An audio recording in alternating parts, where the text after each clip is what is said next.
First time I fell in love with music. It's hard to say exactly.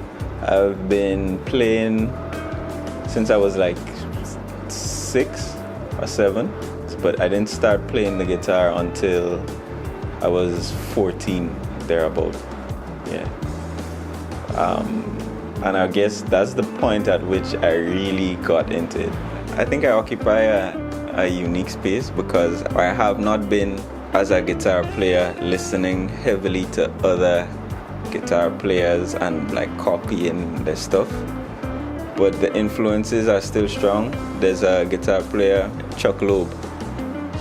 That was the first time I heard jazz guitar played that way. I would say Ronald Boo Hinkson from St. Lucia.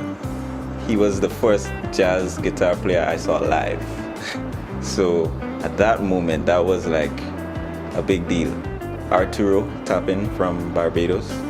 I had the pleasure of actually performing with him and interacting with him, and just learning from him, both him and Boo, about their philosophy in music and just the steps to take. They've traveled this road before me, and it's good to have people like that who could really give you some solid advice. But late in of the last year or so, my producer, Eddie Bullen, also a Grenadian, he has really been a big influence on my musical development. New music doesn't stay at the top very long, especially in the jazz chart, because if you look on the charts, you would see a whole bunch of people who they refer to them as the jazz giants. So there's a culture in jazz where these songs are, I guess, immortal, so they will forever be on top of the charts.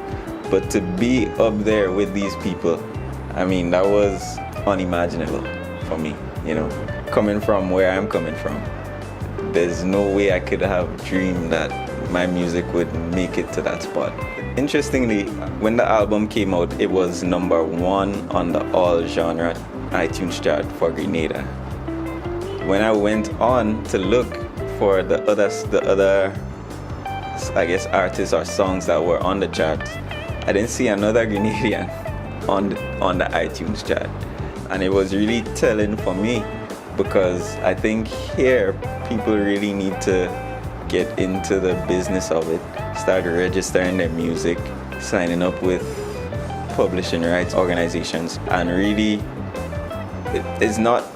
there's a way to make money other than doing a show.